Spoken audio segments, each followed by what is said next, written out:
कहानी की स्टार्टिंग में हमें दिखाया जाता है कि वैंग यू जो है वो वूशिन को बता रहे होते हैं कि उसका होम हंशिंग टेम्पल नहीं बल्कि फ्रीडम है। लेकिन जो वूशिन है वो अभी भी अपने घर जाने की बात कर रहा होता है और कहता है कि वो हमेशा उनके साथ रहेगा। जिस पर वूशिन कहते हैं कि अब वो इस दुनिया में नहीं है, इसीलिए वो उसके साथ नहीं रह सकता। उसको अच्छे से समझा रहे होते हैं। इसके बाद एक फ्लैशबैक का सीन दिखाया जाता है जब वैंग यू जो है वो वूशिन को लेके जा रहे होते हैं और बड़े होने के बाद जो वूशिन है वो वैंग यू को लेके जा रहे होते हैं। जिसके बाद जो वूशिन है वो बताते हैं कि इसकी आगे की जर्नी उसे खुद अकेले ही तय करनी है और ये बोलकर वो गायब हो जाते हैं। लेकिन जो वूशिन है वो अभी भी उन्हें काफ़ी ज़्यादा रोकने की कोशिश करता है और रो रहा होता है। इसके बाद जो वूशिन है वो एक और सीन याद करता है जहाँ पे वैंग यू जो है वो उसे बारिश से बचाने के लिए छाता लेके आए होते हैं। जिसके बाद हमें सीन दिखाया जाता है कि क्वेन लियू, वूजिन और वूचैन जो है वो सब के सब यूसाई पहुँचने वाले होते हैं और तभी वो सामने देखते हैं कि एक सोल डिसअपियर हो रही है और वो लोग समझ जाते हैं कि जो वूशिन है उसने अपनी रिचुअल कंप्लीट कर लिया है। जिसके बाद ये सब लोग उसे पकड़ने के लिए जाते हैं ताकि वो कॉफिन में उसे वापस डाल सकें। जिसके बाद हमें वूशिन का सीन दिखाया जाता है जो कि बाहर आने के बाद उन्हें जाने के लिए बोल रहा होता है और बताता है कि वो इस दुनिया में काफ़ी ज़्यादा अकेला फील कर रहा है और उसे बिल्कुल समझ नहीं आ रहा है कि अभी वो क्या करना चाहता है। लेकिन जो वैंग यू है उसके मास्टर, उसने कहा है कि उसका आगे की जर्नी जो है वो खुद उसे अकेले ही तय करनी है। और ये सब सुनने के बाद जो शाओसी और वूजिन है वो कहते हैं कि वो उसके साथ जाएंगे और उसके साथ ही रहेंगे, जिसे सुनकर वूशिन को थोड़ा रिलीफ महसूस होता है। जिसके बाद ये तीनों जो है वो टेंपल से निकल कर वहाँ से जाने लगते हैं और एक जगह आए होते हैं जहाँ पे तेंग लाई का मास्टर दाजवी होता है और उसके साथ कुछ सोल्जर्स भी होते हैं। और यहाँ आने के बाद जो वूशिन है वह दाजवी से कहता है कि वो अपनी आइज़ ओपन करके उससे बात करें। लेकिन जो दाजवी है वो बात नहीं करना चाहता था, इसीलिए वहाँ के सोल्जर्स जो है वो अटैक करने लग जाते हैं और हाउ इलोक्वेंट। जिस पर वूजिन फाइट करना बंद कर देता है और कहता है कि आप क्या बोल रहे हो, मुझे कुछ भी समझ नहीं आ रहा, मैं ली क्लैन से हूँ। और अपना इंट्रोडक्शन करवाता है और उनसे बात करने की कोशिश करता है। लेकिन जो इसका इंट्रोडक्शन है वो काफ़ी ज़्यादा फ़नी होता है। पहले वो अपना नाम बताता है कि वो शाओ वूजिन है, जिसे सुनकर वूशिन हंसने लग जाता है और बताता है कि वो स्नोफॉल वैला से आया है।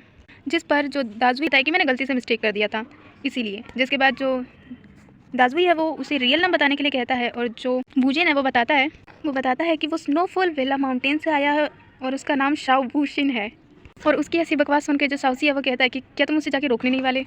जिस पर वूशिन साफ मना कर देता है कि मैं उसे नहीं रोकूंगा, इससे अच्छा होगा कि वो अच्छे से पिट जाए। और यहाँ पर दाजवी और वूजिन की काफ़ी अच्छे से बात चल रही होती है। जिसके बाद जो वूजिन है वो अपना रियल नाम बताता है कि वो ली क्लैन से है, उसका नाम ली वूजिन है जो कि जैंगनाउन थंडरबोल्ट सेक्ट से है और वो यहाँ पर आया है 9 ड्रैगन सेक्ट के सच को साबित करने के लिए चैलेंज देने आया है। और ये सुनने के बाद जो गार्ड है वो उस पर हमला कर वूशेंग का सीन दिखाया जाता है जो कि यूजाई जा रहे होते हैं वूशिन के लिए। और जो वूशेंग है वो यूजाई से पूछता है कि आखिर वूजिन को पकड़ना इतना ज़्यादा इंपॉर्टेंट क्यों है, कितने टाइम से आप उसके पीछे पड़े हुए हो और हमें भी इधर से उधर घुमा रहे हो। जिस पर यूजाई जो है वो वूशिन को बहुत ज़्यादा इंपॉर्टेंस बताता है कि वूशिन को पकड़ना कितना ज़्यादा इंपॉर्टेंट है। और जो यूजाई है उसने वूशिन को बताया होता है कि वूशिन को पकड़ने के बाद उनके जो सेक्ट है उसमें से इमॉर्टलिटी जो उनके सेक्ट से खो गई थी वो वापस आ सकती है। और उसे सुनने के बाद जो वूशिन है वो कहता है कि तो आपने मुझे पहले क्यों नहीं बताया कि इतना ज़्यादा इंपॉर्टेंट है। अब वो पूरी हेल्प करेगा ताकि वो अच्छे से वूशिन को पकड़ सके। हमें यहाँ वूशिन का सीन दिखाया जाता है जो अभी भी उन ब्लैक ड्रेस वालों पर्सन से लड़ रहा होता है। इसके बाद जो वूशिन है वो दाजवी से कहता है कि वो एक बार उससे बात कर ले। लेकिन जो कि पहले वो दाजवी बॉडी जो है वो उसकी पावर्स को तोड़ेगा, उसके बाद दाजवी से लड़ेगा, जिसके लिए वो जाता तो है पर कोई फ़ायदा नहीं होता। जिसके बाद हमें तैंग लाई, क्वेन लियू और वूचैन को दिखाया जाता है जो अभी भी वूशिन के बारे में सोच रहे होते हैं और उस कॉफिन में डाले या ना डाले इसका डिस्कशन कर रहे होते हैं। और तभी वहाँ पे वैनरन आ जाता है जो सीधा उनकी कैरेज की छत पर दिखता है और उनसे पूछता है कि आखिर वो सब वूशन के बारे में क्या बात कर रहे हैं। जिसके बाद जो तैंगलाई है वो उससे पूछता है कि वो कौन है और यहाँ पे क्या कर रहा है। और जो वैनरन है वो उन्हें सारी चीज़ें बताता है कि अभी अभी किसी ने रिचुअल कंप्लीट की थी वैंग यू की और वो कोई और नहीं बल्कि वूशिंग था। और वूशिंग जो है वो जब 5 साल का था तब वो यिंगजाई का बेटा था, लेकिन उस वैंग यू के अपनाने के बाद वो हमेशा टेम्पल में ही बड़ा हुआ है और उसमें ईवल कोई भी पावर्स नहीं है। और आखिर उन लोगों को क्या लगता है कि अगर उसमें ईवल पावर्स होती तो क्या वो कभी किसी की भी हेल्प करता या फिर कभी भी उस बॉक्स के अंदर जाता? ऐसा कुछ भी नहीं है। और वो खुद से अपने मन से डिसाइड करे कि वो सच में ऐसा ईवल पर्सन है या नहीं है। जिसके बाद ये लोग भी सोचने लग जाते हैं और ऐसा ही वूशिन के बारे में काफ़ी सारी बातें करते हैं। और साथ में वैनड्रू अपने बारे में भी बताता है कि उसके फादर के मरने में उसका हाथ था, लेकिन उसके बाद भी वूशिन ने उसे कुछ भी नहीं कहा। जो दाजवे है वो कुछ भी नहीं सुनते और वूचैन से ही लड़ने लग जाते हैं। और वूशिन उन्हें समझाने की कोशिश करता है कि वो डीमन सेक्ट में बॉर्न ज़रूर हुआ था लेकिन वो डीमन नहीं है, उसने बुद्धिज्म को अपनाया और कल्टिवेशन किया। लेकिन इन बातों का कोई फ़ायदा नहीं होता और वूशिन दाजवी फिर से लड़ने लग जाते हैं। और इस बार दाजवी वाकई वूशिन को मारने ही वाला था, लेकिन तभी वहाँ पर तैंगला हो जाते हैं और तैंगला से कहते हैं कि वो उसका डिसिपल है, लेकिन वो फिर भी एक डीमन की हेल्प कैसे कर सकता है। जिस पर तैंगलाई जो है वो बताता है कि वूशिन कोई डीमन नहीं है, उसने हमेशा किसी न किसी की हेल्प ही की है, इसीलिए आप उसे छोड़ दीजिए।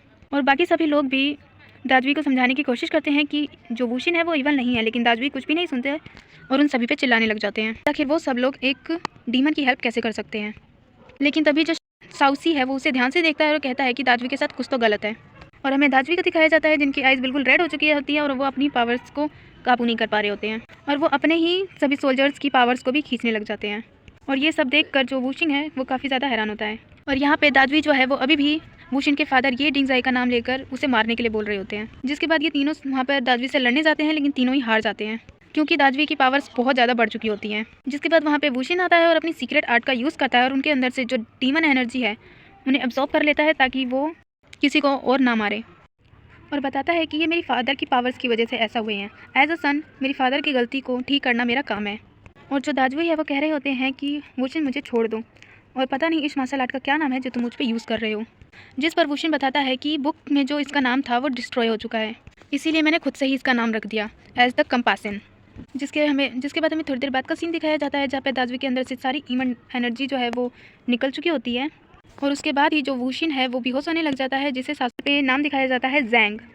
जिसके बाद हमें सीन दिखाया जाता है कि जो वूशिन है वो आराम से बैठ के कल्टीवेशन कर रहा होता है और अपनी पावर्स को रिस्टोर कर रहा होता है और काफ़ी देर से साउशी वूशिन को देख रहा होता है। जिसके बाद वूशिन पूछ लेता है कि क्या तुम्हें मुझसे कुछ कहना है, और जो सासुई है वो कहता है कि द कंपासन नेम काफ़ी ज़्यादा अच्छा है।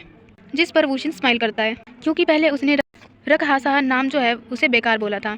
और हमें दाजवी को भी दिखाया जाता है जो कि अपनी पावर्स रिस्टोर कर चुका होता है और वूशिन के पास आकर उसे थैंक्स कहता है उसकी लाइफ को सेव करने के लिए। और इसके बदले में जो वूशिन है वो कहता है कि आप वैंग्यू के फ्रेंड थे, मैं आपकी मदद कैसे नहीं करता। और ये दोनों अच्छे से बात कर सके इसीलिए शाओसी जो है वो वूजिन को वहाँ से ले जाता है। जिसके बाद जो वूशिन है वो उनसे सॉरी कहता है कि उसकी वजह से उन्होंने अपनी दो स्किल्स को खो दिया, इसके लिए वो उन्हें माफ़ कर दें। जिस पर जो दाजुई है वो काफ़ी ज़्यादा खुद को ब्लेम करते हैं और कहते हैं कि इतने टाइम से वो ईवल एनर्जीज़ को मार रहा है, डीमंस को मार रहा है, लेकिन आज तक वो अपने खुद के अंदर के डीमन को नहीं पहचान पाया। जिसके बाद वो वूचैन को कहता है कि वो हासुई टेम्पल वापस जाना चाहता है और जो वूचैन है वो उन्हें थैंक्स कहता है कि 12 सालों से उन्होंने उन्हें इतनी अच्छे से मार्शल आर्ट की स्किल्स सिखाई। जिसके बाद वहाँ पर सभी लोग वैंग्यू की बात करने लग जाते हैं, जिससे जो वूशिन है वो काफ़ी ज़्यादा दुखी हो जाता है उन्हें याद करके और सब लोग वहाँ से चले जाते हैं। और दाजवी के जाने के बाद तभी वहाँ पे उन्हें कुछ आवाज़ आती है।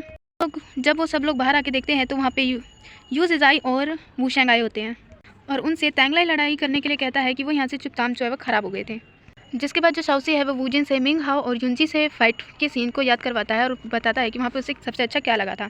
जिस पर वूजिन कहता है कि वो हुई ब्लैंड यानी कि मिंग हाओ की वो स्क्वाड। और इसे सुनने के बाद जो शाओसी है वो कहता है रहने दो और उनकी फ़ाइट को ध्यान से देखो। और इन दोनों की यहाँ पे फ़ाइट को काफ़ी ज़्यादा टाइम सुना हो और ये वहीं गिर जाता है और वूजिन को काफ़ी ज़्यादा फूल बोल रहा होता है कि आखिर वो उसके हमले को खुद के ऊपर कैसे ले सकता है। लेकिन ये देखकर जो वूशिंग है वो काफ़ी ज़्यादा इंप्रेस हो जाता है वूजिन से और कहता है कि कितनी अच्छी फ्रेंडशिप है तुम्हारी। और वूजिन से उसका नाम पूछता है। जिसके बाद वूजिन अपना इंट्रोडक्शन करवाता है और वूशिंग बताता है कि मैंने ये पहले भी सुना है। जिसके बाद जो वूजिन है वो उसे याद करवाता है कि हम पहले भी 3 जैजा सिटी में मिल चुके हैं।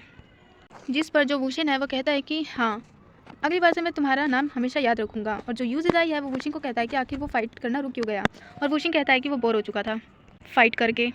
और उन लोगों की ये है कि वो है कौन, लेकिन उसे देखकर जो क्वानल्यू है वो डर जाती है और बताती है कि ये उसके फादर है।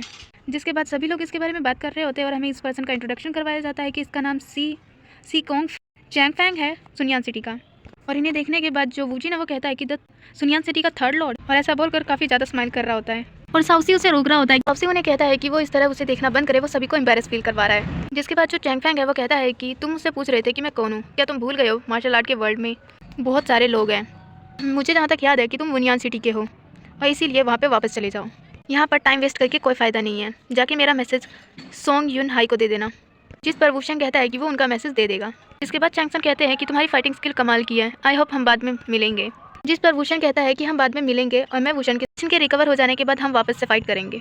जिस पर चैंगफैंग कहते हैं कि लगता है कि मेरी स्क्वाडमैनशिप जितनी अच्छी पावर्स ना हो। और ऐसा बोलकर वो पूरे स्क्वाड बॉक्स को ही अपनी पावर से खोलकर उसकी सारे की सारी स्क्वाड्स जो है वो यूज़ करने लग जाते हैं, जिसे देखकर सभी लोग बिल्कुल हैरान रहते हैं। और इसी देखकर जो वूशंग है वो अपनी स्क्वाड्स को कंट्रोल करने की कोशिश करता है, लेकिन सभी स्क्वाड आउट ऑफ कंट्रोल होती है और वो वूशंग के कहने पे बिल्कुल नहीं आती और सभी स्क्वाड मिलकर एक बर्ड बना देती है जो कि काफ़ी ज़्यादा अच्छी होती है और हम वर्मलिंग होता है। और ये सारा कुछ दिखाने के बाद वो वापस सभी स्क्वाड्स को उसकी बॉक्स के अंदर बंद करके रख देते हैं। जिसके बाद चैंगफैंग वूशंग को कहते हैं कि स्क्वाड को यूज़ करने के लिए हमें उसके प्रिंसिपल्स को याद रखना चाहिए। और मैंने अपनी इनर पावर्स को यूज़ किया था, जिस वजह से मैं सभी स्क्वाड को कंट्रोल कर पाया। और ये सब सुनने के बाद जो वूशेंग है वो उससे थैंक्स कहता है उसे स्क्वाड्स की गाइड्स करने के लिए। जिसके बाद चैंग फैन जो है क्वान ली को डांटने लग जाते हैं कि वो बिना बताए यहाँ आ गई, और क्वान ली जो है वो टैंग लाई को अपनी स्क्वाड दे देती है और अपने फादर से मिलने के लिए जाती है, और उन्हें देखकर वो काफ़ी ज़्यादा खुश होती है। लेकिन जो चैंग फैंग है वो क्वान ली को डांटने लग जाते हैं ऐसे मजाक में, और कहते हैं कि तुम्हारी वजह से मैंने पूरा सुनियान सिटी ढूंढ डाला, सिर्फ तुम्हें देखने के लिए। इसके बाद वो टैंग लाई से पूछते हैं कि इसने गलत किया या नहीं, और टैंग लाई भी इस पर हाँ कर देता है कि इसको बिना बताए ऐसे घर से नहीं आना चाहिए था। लेकिन साथ में ही टैंग लाई ये भी कहता है कि उसने मेरे साथ मेरी हेल्प की और यहाँ तक काफ़ी अच्छी फ़ाइट की, लेकिन इसमें भी उसकी गलती है क्योंकि वो बिना बताए घर से आई थी। और इस बात पे जो क्वान ली है वो गुस्सा हो जाती है और उसके फादर उसे शांत करते हैं और कहते हैं कि तुम उसके साथ इतना टाइम रही, तुमने भले ही उसकी हेल्प की पर उसके लिए बहुत सारा ट्रबल भी क्रिएट किया, उसे तुम्हें काफ़ी ज़्यादा संभालना पड़ा। इसके बाद क्वान ली कहती है कि मुझे लगता है कि आप बहुत ज़्यादा अपसेट है क्योंकि फेरी रुई आपको अकेला छोड़ के चली गई है। इस पर टैंग लाई उसे कुछ बोलने वाला होता है, लेकिन जो चैंग फैंग है वो उन्हें रोक देते हैं। उसके बाद क्वान ली से पूछते हैं कि आखिर फेरी रुई कौन है, जिसके बाद क्वान ली अपने फादर को बताती है कि फेरी रुई एक बहुत ही ब्यूटीफुल सी लड़की है जो कि टैंग लाई को पसंद करती है। और ये सब सुनकर जो टैंग लाई है वो इधर उधर देख रहा होता है कि कहाँ जाके छुपूं मैं। जिसके बाद एक एक करके सभी लोग उसकी तारीफ करने लग जाते हैं और बताते हैं कि फेरी रोई वाकई बहुत ज़्यादा खूबसूरत है। और सभी लोगों की ऐसी बातें सुनकर जो टैंग लाई है वो तो पीछे ही मुड़ जाता है।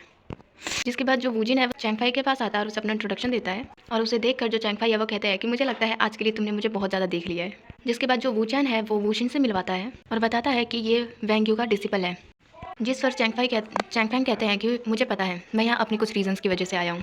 जिसके बाद वो वूशिन के पास जाते हैं और कहते हैं कि कोई भी नॉर्मल इंसान तुम्हारी जैसी अच्छी मार्शल आर्ट स्किल्स को नहीं जानता, और मुझे बहुत खुशी है कि तुम्हें 32 सीक्रेट आर्ट्स आती हैं, लेकिन अब टाइम आ चुका है कि तुम अपने घर वापस चले जाओ। ताइवेतान, ओल्ड वैंग्यू ने तुम्हें अडॉप्ट किया था और ताइवेतान से ले आए थे, उन्होंने तुम्हें इतनी सारी मार्शल आर्ट ट्रिक्स सिखाई, लेकिन अब तुम्हारा घर होचुआन टेम्पल नहीं बल्कि ताइवेतान है, क्योंकि मैं यहाँ पर वूशिंग के लिए नहीं बल्कि ये अंशी के लिए आया हूँ। और मैंने बताया था कि ये अंशी जो है वो ये दिजाई का बेटा है, यानी कि वो वूशिन ही है। और ये सब सुनने के बाद सभी लोग काफ़ी ज़्यादा हैरान होते हैं, और तभी वहाँ पे वाइट हेयर देती भी आ जाता है, जिससे ये सब लड़ने के लिए तैयार होते हैं। लेकिन चाय फैंग उन्हें रोकते हैं। जिसके बाद जो मो देता है यानी कि वाइट हेयर डैडी है वो वूशिन के पास आता है और उन्हें वापस ताइवेतानी जाने के लिए कहता है, और बताता है कि वो खुद चाय फैंग के पास गया था ताकि वो वूशिन को ताइवेतानी वापस ले जा सके और वो सुनियान सिटी ना जा सके वापस। जिस पर वूजिन कहता है कि ऐसा नहीं हो सकता, वूशिन कहीं पर भी नहीं जाएगा, वो जहाँ चाहे वहाँ जा सकता है और कोई भी उसे फोर्स नहीं करेगा कि वो ताइवेतान ही जाए। जिस पर वाइट हेयर डैडी कहता है कि तुम एक छोटे से बच्चे होकर इतना ज़्यादा क्यों बोल रहे हो। जिस पर वूजिन कहता है कि वो वूशिन के लिए कुछ भी कर सकता है और इसके लिए वो फाइट करने के भी तैयार है। जिसके बाद शाओसी वूशिन के पास आता है और कहता है कि क्या तुम सच में वापस जाना चाहते हो। जिस पर वूशिन कोई जवाब नहीं देता। जिस पर वूशिन जो है वो वूजिन को रोकता है और कहता है कि तुम्हें अपने मास्टर से मिलना है सुनियान सिटी में, इसीलिए वो तुम यहाँ पर फाइट नहीं कर सकते। लेकिन इस बार जो शाओसी है वो भी वूजिन का साथ देता है और कहता है कि वो सही कह रहा है, तुम यहाँ रुक सकते हो और हम सब तुम्हारे लिए फाइट करेंगे। और उन सभी लोगों की ऐसी बातें सुनकर जो मोदिस आई है यानी वाइट हेयर डैडी वो अपने घुटनों पे आके वूशिन से कहता है कि वो ताइवेतान वापस चले। 12 साल पहले उनका हेड ये दिजाई मर चुका था, उसके बाद से 12 साल तक वो वेट कर रहे हैं अपने हेड का। वूशिन वहाँ का नया हेड बनेगा और वो उसकी रिस्पॉन्सिबिलिटी ही नहीं बल्कि उसका हक है, इसीलिए कुछ भी करके वो उसके साथ चले। वो चाहे तो उनका वेट कर सकता है, जितना वेट करवाना चाहे वो करवा सकता है, पर हम अभी तक वेट कर रहे हैं 12 साल तक आपके वापस आने का। और उसकी ऐसी बातें सुनकर जो वूशिन है वो काफ़ी ज़्यादा सोच में पड़ जाता है, एक साइड आकर सोचने लग जाता है कि वो जाए या ना जाए, और सभी लोग उसका इंतजार कर रहे होते हैं आंसर का। जिसके बाद वूशिन जो है काफ़ी ज़्यादा सोचने के बाद ताइवेतानिस वापस जाने के लिए मान जाता है। जिसके बाद जो वूचैन है वो कहता है कि कोई फ़र्क नहीं पड़ता कि वूशिन ताइवेतानिस में रहे या होशियन टेम्पल में, होशियन टेम्पल हमेशा उसका घर रहेगा और वो जब चाहे वहाँ आ सकता है। जिसके बाद जो वूशिन है वो वूजिन के पास जाता है और उसने उसे जो टेक्नोलॉजी सिखाई थी सीक्रेट उसके बारे में बताता है और कहता है कि उसे याद रखना। और ये सारी बातें शाओसी भी सुन रहा होता है और यहाँ पर मुझे ऐसा लग रहा होता है जैसे कि कोई BL चल रहा है। जिसके बाद सिर्फ शाओसी है वो कहता है कि अगर आप नहीं जाना चाहते हो ताइवेतान तो मैं उसके लिए कोई भी सोल्यूशन ढूंढ के तुम्हें यहाँ रोक सकता हूँ। जिस पर वूशिन उसे मना करता है और कहता है कि मुझे पता है कि तुम काफ़ी ज़्यादा अच्छे हो और काफ़ी इंटेलिजेंट और कोई ना कोई रास्ता निकाल ही लोगे, लेकिन सभी लोगों की लाइफ जो है वो काफ़ी ज़्यादा रिस्क से भरी होती है, पर सबसे ज़्यादा रिस्की क्या है लाइफ, मुझे नहीं लगता, और इसीलिए मैं मार्शल आर्ट वर्ल्ड में वापस जा रहा हूँ और तुम दोनों अपनी जर्नी कंटिन्यू रखो सुनियान सिटी की। और ये बोलकर वो वहाँ से चला जाता है और उसे जाते हुए देखकर जो वूशिन है और सभी लोग अपनी पुरानी सारी मेमोरीज़ को याद कर रहे होते हैं कि उन्होंने एक साथ कितना ज़्यादा टाइम स्पेंड किया, मार्शल आर्ट स्किल्स सीखी और एक साथ कितनी ज़्यादा मस्ती की, एक दूसरे को खतरे से बचाया और एक दूसरे के साथ रहने का प्रॉमिस किया।